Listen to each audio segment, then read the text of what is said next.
오늘 우리에게 주시는 하나님의 말씀은 마태복음 15장 29절에서 39절입니다. 오늘 이 말씀을 가지고 넘어진 곳에서 다시 넘어지지 않으려면 이라는 제목으로 말씀을 전하기 전에 우리 앞에 저에 있는 분들과 이렇게 인사했으면 좋겠습니다. 기도하기 좋은 새벽입니다. 기도하기 좋은 새벽입니다. 한 가지 광고 드리면 우리가 기도했던 그 에베네셀 공동체 우리 정규철 집사님이 엊그제 소천하셨는데, 그래서 오늘 오후 6시에 리 장의사에서 천국 환송 예배를 드립니다. 시간이 되시는 분들은 오셔서 같이 유가족들을 위로해 주시면 감사하겠습니다. 넘어진 곳에서 다시 넘어지지 않으려면, 여러분 요즘 성도님들에게 이런 말을 종종 듣곤 합니다. 제가 요즘 나이가 들어서 자꾸 깜빡깜빡해요. 나이가 드나 봐요. 작년 다르고 올해가 또 달라요. 식당에서 식사한 뒤에 차를 어디에 뒀는지 깜빡해서 한참 동안, 얼마 전에 1시간 동안 차를 찾고 계신 분도 봤는데, 한참을 찾고 핸드폰을 들고 후레쉬를 켜서 핸드폰 어디지 찾고 계신 분도 계시고, 냉장고 문을 열었는데 내가 뭘 꺼내려고 했지 생각이 안 날 때가 있고, 누구를 말해야 되는데 이름이 생각이 나지 않고, 여러분 이런 기억은 누구나 한 번쯤 갖고 있을 것입니다. 그런데 나이가 들어서 깜빡하는 경우도 있지만, 이 심리학자 헤르만 에빙하우스의 연구에 의하면 인간 기억이 시간이 지나면 얼마나 빨리 사라지는지를 이분이 실험을 했는데, 결론적으로 말하면 하루 24시간만 지나도 많은 것을 잊어버린다. 시간이 지나면 기억이 급격하게 약해진다. 그래서 우리는 잊어버리려고 해서 잊는 것이 아니라 사람이기 때문에, 또 인간이기 때문에 잊는다는 것입니다. 근데 이것은 영적으로도 마찬가지라고 생각을 합니다. 우리가 어린아이의 모습에서부터 장성한 분량까지 자라나야 하는데, 영적으로 넘어진 곳에서 또 넘어지고 실수한 곳에서 또 실수하는 경우가 있다는 것이죠. 오늘 본문은 그 또다시의 자리에서 시작이 됩니다. 마태복음은 오늘 펼쳐졌던 이 장소가 갈릴리 호숫가라고 하면은 다 우리가 유대 땅이다라고 생각할 수 있지만, 오늘 본문 마가복음을 보면 이 데가볼리 지역, 그러니까 이 오늘 본문 이전에는 오병이어는 분명히 유대 땅에서 벌어진 기적이 맞지만, 본문의 이 칠병이어의 기적, 이것은 유대 경계 밖이다. 주로 이방인들이 사는 지역에서 예수님께서 기적을 베풀어 주셨다, 이렇게 보는 학자들의 견해가 많이 있습니다. 따라서 이방 지역이기 때문에 그곳에 모인 사람들은 율법에 익숙한 사람들이 아니었죠. 하나님의 약속을 세대마다 들어온 사람들도 아니었습니다. 종교적으로 보면 유대인들로부터는 거리가 먼 사람들, 늘 은혜의 중심에서 밀려나 있던 사람들이다, 이렇게 볼 수가 있죠. 그런데 놀랍게도 이 이방 땅에서도 예수님은 하루가 아니라 사흘 동안 그들에게 말씀을 전해 주셨습니다. 사흘 동안 말씀을 전하셨고, 사흘 동안 병을 고쳐 주셨고, 사흘 동안 사람들은 주님의 말씀을 듣고 그 자리를 떠나지 않았습니다. 3일간 전하셨기 때문에, 또 3일 동안 그곳에 있는 많은 병자들, 연약한 자들을 치유해 주셨기 때문에 그곳에 있는 이방인들을 그냥 보내셔도 괜찮은 상황 아니겠습니까? 이미 고침받을 거 다 고침받았고 치유받을 거 다 치유받았는데 충분히 괜찮은 상황인데, 이 정도면 됐다라고 선언을 해도 괜찮은 사람들이었는데, 예수님은 그들을 그냥 돌려보내지 않았습니다. 이렇게 말씀하시죠. 우리 32절을 다 같이 한번 읽어볼까요? 32절입니다. 시작. 예수께서 제자들을 불러 이르시되 내가 무리를 불쌍히 여기노라. 먹을 것이 없도다. 길에서 기진할까 하여 굶겨 보내지 못하겠노라.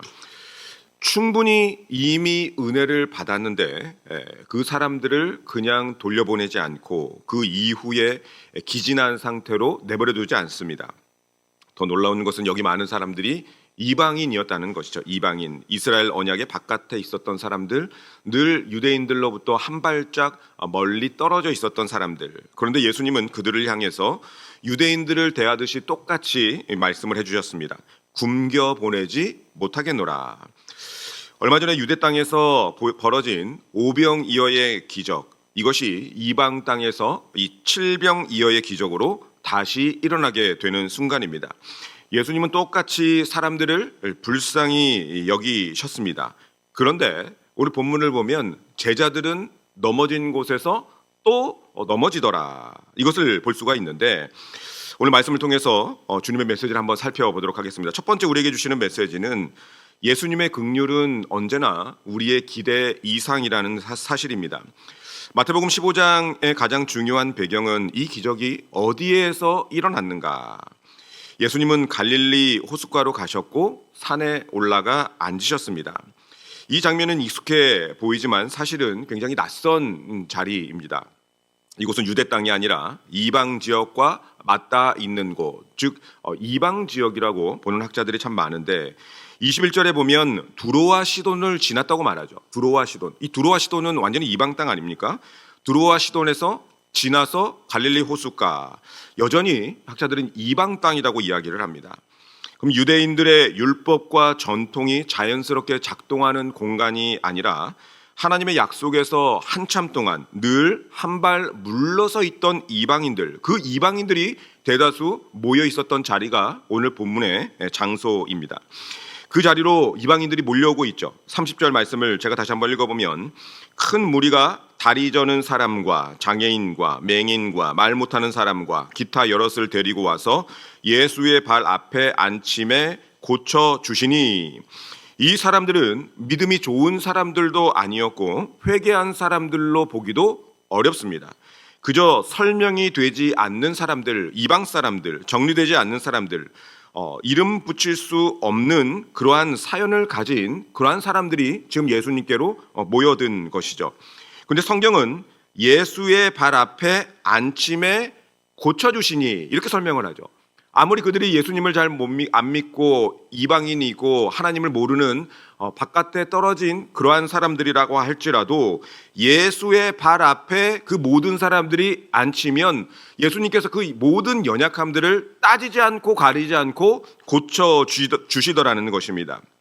예수님은 그들이 유대인이든지 이방인이든지 오늘 본문에서는 신앙의 이력을 확인하지 않으셨습니다. 자격도 따지지 않으셨습니다. 그냥 발 앞에 앉혀진 모든 사람들을 치유해 주셨습니다. 그리고 무리들은 그 모습을 보고 대부분의 이방인들이겠지만 이스라엘의 하나님께 영광을 돌리죠. 우리 31절을 다 같이 한번 볼까요? 31절입니다. 시작. 말 못하는 사람이 말하고 장애인이 온전하게 되고 다리 저는 사람이 걸으며 맹인이 보는 것을 무리가 보고 놀랍게 여겨 이스라엘의 하나님께 영광을 돌리니라. 이미 여기까지 은혜가 굉장히 충만하고 넘치는 상황이었습니다. 이방 땅에서 이방인들이 이스라엘의 하나님께 영광을 돌리고 있는 그러한 장면.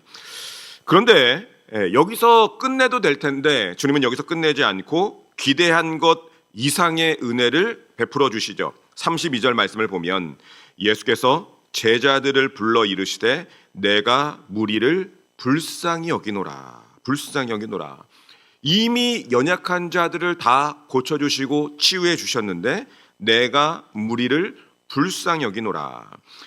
병고침 이후에 하신 주님의 말씀 선포 이후에 사흘이 지났죠. 그러니까 사흘 동안 말씀을 선포하셔서 이들은 지금 3일 동안 말씀을 지났습니다. 여러분 이것이 칠병이어 기적의 결정적인 포인트죠. 예수님은 은혜를 말씀으로 우리가 충만히 받았다고 해서 처음 은혜를 받았다고 해서 거기서 끝난 것이 아닙니다. 이미 아무리 은혜를 받았다 하더라도 이미 은혜를 경험했다 하더라도 이미 말씀을 충분히 경험했다 하더라도 회복을 본 사람들에게도 여전히 주님은 불쌍히 여기신다는 것이죠. 그래서 주님의 긍휼과 주님의 은혜가 날마다 우리의 기대 이상이라는 것입니다. 나는 여기서 충분하다라고 주님 앞에 고백했지만 그럼에도 불구하고 주님은 우리를 긍휼히 여기시고 불쌍히 여기신다. 사흘 동안 예수님 곁에서 이들은 충분히 은혜를 받았습니다. 근데 사흘 이후에 상태를 예수님이 보시면서 32절 제가 다시 한번 읽어보면, 예수께서 제자들을 불러 이르시되 내가 무리를 불쌍히 여기노라. 그들이 나와 함께 있은지 이미 사흘임에 먹을 것이 없도다. 길에서 기진할까 하여 굶겨 보내지 못하겠노라. 우리가 난치병, 불치병 치유받으면 얼마나 기쁘겠습니까? 그것으로 저는 충분합니다라고 하는데 주님은 너 먹을 것이 없지, 먹을 것이 없지. 그걸 보며 주님은 불쌍히 여기노라. 예수님의 시선은 예배 현장과 집회 현장에만 머무시는 분이 아니라는 것이죠. 예배당 문 앞에서 우리가 집에 돌아갈 때 주님도 빠이 하면서 우리를 환송해 주는 것이 아닙니다. 돌아가서 집까지, 집에서 직장까지, 또 집에서 비즈니스 현장까지 24시간 주님은 우리를 바라보고 계시고, 우리의 연약한 부분, 불쌍한 부분, 우리의 모자라는 부분을 가지고 불쌍히 여긴다는 것입니다. 우리가 경계 안에 있는 사람이든지 경계 밖에 있는 사람이든지 유대인이든지 헬라인이든지 어느 누구 주님은 상관하지 않고 그들을 불쌍히 여기고 주님께 나온 모든 자들의 연약함을 주님께서는 고쳐주시죠. 이 말이 굉장히 파격적인 선언입니다. 이 상태로는 내가 너희들을 못 보내겠다. 너희들을 못 보내겠다. 당시 유대인들의 인식 속에서 이방인들은 늘 뒤에 있는 사람들 아니었겠습니까? 은혜의 잔반 처리자들, 먹고 남은 것, 상에서 떨어진 부스러기를 줘도 감사해야 할 만한 그러한 사람으로 인식되던 사람이 이방인들이었었는데, 예수님께서 이방 한가운데서 그 모든 제자들이 보는 앞에서 이들을 굶겨 보내지 못하겠노라. 예배를 드린 후에도, 은혜 이후에도 너희는 여전히 내 책임 안에 있다. 주님의 선언인 거죠. 주님의 선언. 예배를 드렸어도 은혜를 받았어도 그 이후에도 너희들의 모든 삶은 다 내 책임이다. 너희는 내 긍휼의 대상이다. 이것을 선포하는 말씀입니다. 혹시 우리 가운데 저와 여러분들이 나는 헌금도 적게 하고 교회도 잘 나오지 못하고 나는 언제나 은혜의 주변부에 있는 사람 같다라고 생각하시는 분 계십니까? 오늘 본문은 그 모든 생각을 정면으로 예수님이 깨트려 버리시죠. 예수님의 긍휼은 중심부에서만, 직분자들에게만, 새벽 예배 나오고 열심히 기도하고 철야하고 말씀 열심히 보는 사람에게만 집중되는 것이 아니라 예수님께 나오는 모든 자들에게 주님은 긍휼히 여기시고 주님의 은혜를 베풀어 놓으시는 분인 줄로 믿습니다. 그래서 은혜 받은 이방인들 너희를 굶긴 채로 내가 보내지 않겠다. 우리가 소외당하고 외면당하고 외톨이라고 생각하는 그 순간에도 이미 은혜를 충분히 받았음에도 불구하고 이 한 부분, 먹을 것이 없습니다. 배고픈 상대일지라도 예수님의 긍휼은 그 자리에서 멈추는 것이 아니라 끝까지 우리의 기대 이상으로 은혜와 긍휼을 베풀어 주시는 분인 줄로 믿습니다. 두 번째, 오늘 주시는 메시지는 제자들은 넘어진 곳에서 또 넘어지지만 주님은 일관성 있게 긍휼을 베풀어 주신다는 것이죠. 예수님이 내가 무리를 불쌍히 여기노라 라고 말씀하신 이후에 제자들의 반응이 굉장히 익숙합니다. 광야에 있는데 우리가 어디서 이런 무리가 배부를 만큼 떡을 얻으리까? 이런 거 많이 들어봤죠? 언제 들어봤습니까? 이전에 오병이어 사건 속에서. 이 질문은 틀린 말은 아니죠. 현실에 대한 제자들의 정확한 분석이었습니다. 여기는 광야고 사람들은 지금 4,000명이나 그 이상이 되는 사람들이 있는데 우리에게는 먹을 것이 없습니다. 문제는 제자들이 상황을 잘 못 본 것이 아니라 눈에 보이는 상황을 전부로 보았다는 것입니다. 이것이 우리에게 주시는 굉장히 큰 함정이죠. 우리는 눈에 보이는 것, 사람들이 말하는 것만 들을 수 있는데, 그래서 제자들이 정확하게 현실을 가지고 분석을 하고 이것에 대해서 주님께 말하지 않습니까? 이것이 현실이고 이것이 지금 상황이고 이것이 큰 문제입니다. 여기는 광야입니다. 이방 땅입니다. 우리가 준비할 수 있는 곳이 아닙니다. 이 질문은 오병이어의 기적 이후에 제자들이 똑같이 했다는 점에서 저와 여러분들을 굉장히 놀라게 하는 것이죠. 제자들은 이미 불가능을 가능으로 바뀌는 현장을 눈으로 직접 체험한 사람들이었습니다. 그럼에도 불구하고 똑같은 잘못을 반복하더라. 이것을 보면 저를 포함해서 모든 그리스도인들이 참 쉽게 변하지 않는 모습들이 있습니다. 육적인 기억력도 감퇴하고 있지만 영적인 기억력도 감퇴한다는 것이죠. 말로 실수한 사람은 항상 또 말로 실수할 가능성이 크고, 분노로 실수한 사람은 또 분노로 실수할 가능성이 크고, 혈기로 실수한 사람들은 또 혈기로 실수할 가능성이 크고, 두려움으로 도망친 사람들은 또 두려움으로 도망칠 가능성이 굉장히 크죠. 그래서 사탄은 우리의 연약함을 정확하게 알고 있기 때문에 그것을 가지고 집요하게 공격하지 않겠습니까? 그것을 가지고 그냥 붙들고 늘어져 가지고 개가 한번 물으면 놓치지 않는 것처럼 집요하게 공격을 하는 것이죠. 예수님과 함께 있었던 제자들, 이렇게 같은 곳에서 제자들조차 넘어졌다면 저와 여러분들은 말할 것도 없다고 생각이 됩니다. 얼마든지 같은 곳에서 또 반복된 실수를 저지를 수가 있는 것이죠. 믿음의 조상 아브라함을 봐도 같은 실수를 2번이나 반복합니다. 창세기 12장에서 애굽에서 사라를 자기 아내가 아니라 뭐라고 속입니까? 누이다. 창세기 12장 18절 19절을 보면 바로가 아브람을 불러서 이르되 내가 어찌하여 나에게 이렇게 행하였느냐? 내가 어찌하여 그를 내 아내라고 내게 말하지 아니하였느냐? 내가 어찌 그를 누이라 하여 내가 그를 데려다가 아내를 삼게 하였느냐? 내 아내가 여기 있으니 이제 데려가라 하고, 분명 애굽에서 아브라함의 아내 사라를 누이라고 속여서 그로 인해서, 여러분이 시겁이라는 말이 경상도 사투리인가요? 그렇습니까? 시겁했으면, 다른 지방에 있는 분들은 모르시죠? 갑자기 이 단어가 설교 준비하는데 생각이 나가지고, 이전에 시겁했으면 더 이상 안 해야 되는데 창세기 20장에 보면 또 누이라고 속입니다. 20장 2절 말씀을 보면 그의 아내 사라를 자기 누이라 하였으므로 그랄 왕 아비멜렉이 사람을 보내어 사라를 데려갔더니, 이전의 실수를 아브라함도, 믿음의 조상이라고 불렸던 아브라함도 또 실수하고, 바로 앞에서 아내를 누이라고 하고 아비멜렉 앞에서 아내를 또 누이라고 속이고, 같은 실수도 믿음의 조상 아브라함도 반복했더라.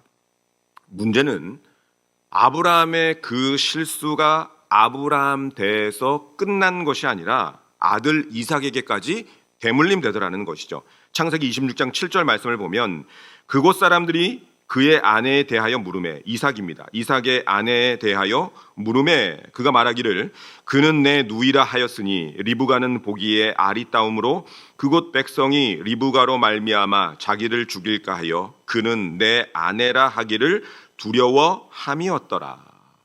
아브라함도 2번 실수, 그의 아들 이삭도 대물림돼서 또 실수. 이것을 보면 정말 이 부모된 저와 여러분들이 두렵습니다. 세상에 어떤 부모가 자식이 자기의 단점을 그냥 담기를 원하는 부모가 어디 있겠습니까? 연구들을 보면 부모가 범죄 경력이 있을 때 자녀가 범죄에 연루될 위험이 보통 2~3배 높아진다고 합니다. 그래서 19세기 말, 이런 이야기 예화를 들어보셨을 텐데 19세기 말에서 20세기 초 미국에서 뉴욕 교정위원회 조사관이었던 리처드 더그데일, 교정위원회 조사관이었던 리처드 더그데일이 한 문제 가문을 추적을 했습니다. 그 집안의 시조, 그 사람의 정식 이름이 아니라 그 집안의 시조를 맥스라는 가명으로 붙였고, 이 사례를 주크스 연구라고 해가지고 연구로 이렇게 알려졌습니다. 그러니까 굉장히 이제 악명 높은 범죄자를 이제 타겟을 두고 이 조사관이 그의 그 후손들을 쭉 조사를 한 거죠. 쭉 조사를 해서 주크스 연구로 알려졌는데, 그 뒤에 교육자 알버트 윈십이 이 주크스, 이 맥스라는 가명, 이제 그 사람의 후손들을 연구한 것을 자료를 가지고 이 윈십이라는 사람이 이 맥스라는 사람의 가문과 조나단 에드워즈 가문과 대비해서 1900년에 주크스 에드워즈라는 그러한 책을 발간을 했습니다. 주크스, 이 맥스, 그러니까 그 주크스 연구는 악명 높은 범죄자 후손들, 이 에드워즈는 조나단 에드워즈, 우리가 알고 있는 그 조나단 에드워즈를 이 비교한 그러한 책을 냈는데, 윈십의 소개에 따르면 이 더그데일이 이 맥스라고 부른 인물, 이 악명 높은 범죄자죠. 1720년 무렵에 태어난 네덜란드 개였고, 심하게 악한 사람은 아니지만 말재주가 좋고 사람을 웃기는 인기 있는 쾌활한 사람이었고, 동시에 조잡하고 절제가 없는 성향을 가진 인물이었다, 이렇게 이야기를 합니다. 범죄자죠. 그런데 계속해서 이제 범죄를 저지르고. 근데 윈십은 이 더그데일의 자료를 요약하며 이 계교, 그 사람의 후손 1200명을 추적하였습니다. 후손 1200명. 근데 310명이 직업적 구호 대상이 되었고, 그러니까 자기 혼자 벌어먹고 살 수 없는 누군가의 도움을 받아야만 되는 사람들 310명, 300명이 유아기에 사망을 했고, 50명의 여성이 악명 높은 방탕한 삶, 400명이 악행으로 일찍이 신체적 정신적으로 붕괴가 됐고, 살인자 7명, 상습절도 60명. 이 상습절도 60명은 평균 12년 동안 이들이 범행을 저질렀다고 합니다. 유죄 판결 범죄자 130명.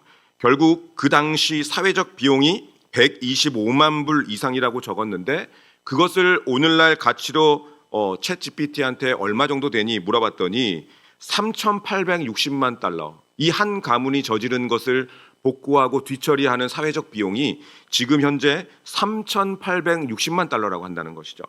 그리고 같은 책에서 윈십은 조나단 에드워즈 가문, 딸들과 사위를 포함해서 적어도 1,394명을 조사를 했는데, 이 가문에서는 변호사 100명 이상, 판사 30명, 대학 총장 13명, 교수 100명 이상, 목사, 선교사, 신학교수 100명 이상, 이런 수치를 제시를 합니다.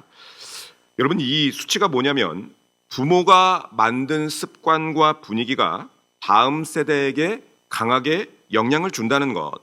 동시에 복음은 그 윗대에 그 어떤 악행이 있다 할지라도 그것을 끊고, 악한 패턴을 끊고 새 길을 다시 내 후손의 가문에 열어주시는 하나님의 은혜를 선포한다는 것입니다. 이전에 어떤 것이 있다 할지라도 복음을 받아들이고 그 가문이 복음으로 새롭게 시작을 한다면 하나님의 은혜가 조나단 에드워즈에게 주셨던 그 은혜처럼 저와 여러분들에게도 동일하게 베풀어 주신다는 것이죠. 본문의 제자들 바로 앞장에서 여러분 오병이어의 기적을 경험했는데, 비슷한 상황에서 땅만 유대 땅이 아니라 이방 땅이었습니다. 그런데 과거에 주님이 주셨던 그 은혜를 기억하지 못하고 아브라함처럼 같은 실수를 또 반복하고 있는 것이죠. 아브라함의 실수는 이삭에게 대물림되고, 이것은 제자들만의 부족함, 아브라함만의 실수가 아니라는 것이죠. 저와 여러분들도 언제나 같은 자리에서 넘어질 수 있고 같은 자리에서 똑같은 실수를 반복할 수 있다는 것입니다. 우리는 믿음이 있어도 여전히 현실을 정확하게 판단하고 현실을 정확하게 분석하고 현실의 문제가 굉장히 커 보입니다. 그래서 말씀을 알고 있음에도 불구하고, 이전에 분명히 하나님의 은혜를 경험했음에도 불구하고 현실의 문제만을 가지고 그것을 말하고 그것을 부각시켜서 현실이 너무 큽니다 라고 생각을 하지만, 하나님께서는 이전에 충분히 우리에게 은혜를 베풀어 주셨고 역사해 주셨는데, 다시 하나님께 같은 문제를 가지고 무릎을 꿇으면 하나님께서 문제를 해결해 주시고 새로운 길을 알려주시는데, 늘 우리가 과거에 넘어졌던 곳에서 또 넘어지고 반복된 실수를 또 할 수 있는 그 경향성, 그것이 바로 저와 여러분들의 모습이라는 것이죠. 따라서 우리가 과거에 하나님께서 주셨던 그 은혜가 너무 커서 눈물을 흘린 적이 한두 번이 아니지 않습니까? 그래서 문제가 생기면 늘 우리가 생각하는 것은 현실의 문제를 바라보는 것이 아니라 과거에 나에게 은혜 주셨던 하나님, 성경 속에서 말씀하시는 하나님, 그 말씀을 가지고 하나님 앞에 나아가야 된다는 것입니다. 본문은 이방 땅이라는 배경 때문에 같은 문제 앞에서 이 제자들의 계산이 더 강해진 상황이라고 볼 수 있습니다. 데가볼리라는 그 지역, 오늘 지역이 이 데가볼리 그 지역일 것이다 라고 추정을 하는데, 여러분, 이 땅은 그들 생각에, 제자들의 생각에 언약의 땅이 아니었죠. 여기는 하나님의 백성이 중심이 되는 공간도 아니었습니다. 32절 33절 제가 다시 한번 읽어보면, 예수께서 제자들을 불러 이르시되 내가 무리를 불쌍히 여기노라. 그들이 나와 함께 있은지 이미 사흘임에 먹을 것이 없도다. 길에서 기진할까 하여 굶겨 보내지 못하겠노라. 제자들이 이르되 광야에 있어 우리가 어디서 이런 무리가 배부를 만큼 떡을 얻으리이까. 제자들의 질문은 이 뜻이죠. 이미 수많은 병자들을 고쳐주셨는데 그 이상까지 주님이 책임질 필요가 있겠습니까? 이미 충분합니다. 그런데 예수님이 하시는 질문 34절에 예수께서 이르시되 너희에게 떡이 몇 개나 있느냐? 어디서 구할 수 있느냐를 예수님이 물은 것이 아니죠. 이 사람들이 도대체 누구냐? 이들이 자격이 있느냐? 그것을 물은 것도 아니었습니다. 지금 제자들에게 다시 한번 똑같은 질문을 반복해서 묻는 것이죠. 오병이어 때와 비슷한 순간입니다.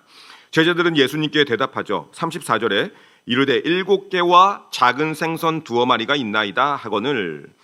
이 숫자도 의미가 있죠. 오병이어 때보다 가지고 있는 것이 좀 많습니다. 그러나 여전히 4,000명을 먹이기에는 부족하죠. 예수님 마음에는 지금 이 상황에서 제자들이 오병이어 때와는 다르게 말할 것을 기대하셨을 것입니다. 주님, 얼마 전에도 보리떡 5개와 물고기 2마리를 가지고 축사하셔서 남자만 5,000명 이상을 먹이셨죠. 우리가 지금 유대 땅이 아니라 이방 땅에 있지만 주님은 하나님이시기에, 하나님의 아들이시기에 이번에도 충분히 주님께서 기적을 베풀어 주실 줄로 믿습니다.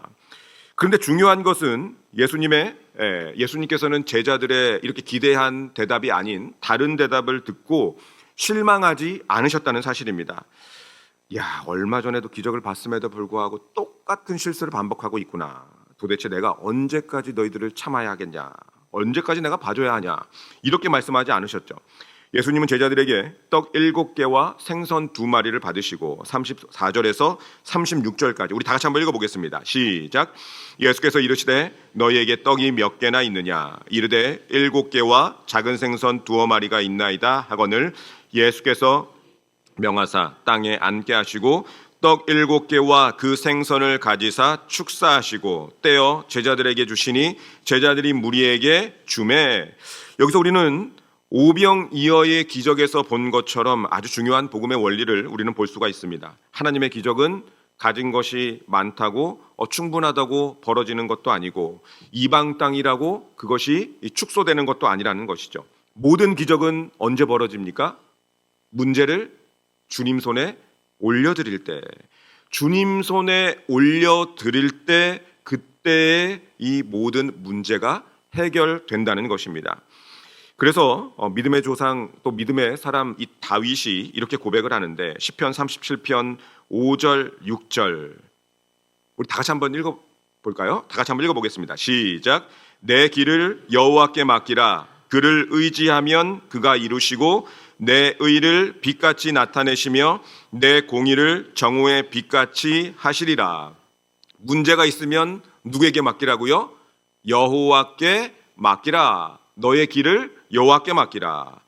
또 보석과 같은 구절, 제가 20대 때 심신이 지쳐서 여러분이 강원도 태백에 혹시 그 예수원이라는 곳 여러분 들어보셨습니까?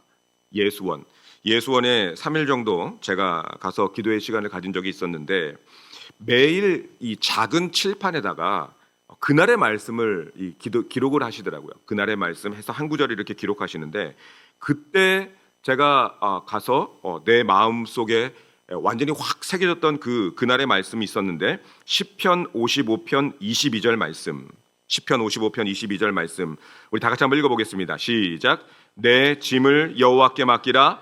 그가 너를 붙드시고 의인의 요동함을 영원히 허락하지 아니하시리로다. 내 짐을 여호와께 맡기라. 여러분, 이 세상에 살다 보면 정말 다양한 문제가 우리에게 찾아오지 않습니까? 먹고 살아야 하기 때문에 직장에서, 비즈니스 현장에서, 또 가정에서 돈과 얽힌 문제, 관계로 얽힌 문제, 또 말로 인한 그러한 상처들, 그 치열한 삶의 현장에서 본문의 제자들처럼 반복된 문제 앞에 우리가 노출될 때가 너무나 많이 있습니다. 유대 땅에서 주님의 말씀을 들은 수천 명의 사람들이 있죠. 다 굶었습니다. 가진 것이라고는 떡 5개, 물고기 2마리뿐이었고 굉장히 큰 문제죠. 지금은 이방 땅입니다. 다들 굶었습니다. 가진 것은 떡 7개, 물고기 2마리. 또 큰 문제에 봉착했습니다. 이 문제를 어떻게 해결해야 되겠습니까? 문제를 주님의 손에 올려드리면 해결되는 줄로 믿습니다. 입을 꾹 다물고 내 짐을 여호와께 맡기면, 입을 꾹 다물고 내 길을 여호와께 맡기면, 그러면 오병이어로 5,000명을 먹이고 12바구니를 남게 하신 주님, 7병이어로 4,000명을 먹이고 7광주리로 남게 하신 주님, 그 주님이 우리의 삶에서도 길을 여시고 우리의 모든 문제, 우리의 짐을 해결해 주실 줄로 믿습니다. 말씀 마치도록 하겠습니다. 첫 번째는 예수님의 긍휼은 경계를 넘고 은혜 이후에도 우리를 책임지신다는 것이죠. 주님의 은혜는 늘 우리의 기대 이상이십니다. 두 번째는 우리는 같은 자리에서 넘어지지만 그러나 그 문제를 주님의 손에 올려드리면 주님께서는 반드시 그 문제를 해결해 주실 줄로 믿습니다. 그렇게 할 때 우리는 넘어진 곳에서 또 넘어지지 않을 줄로 믿습니다.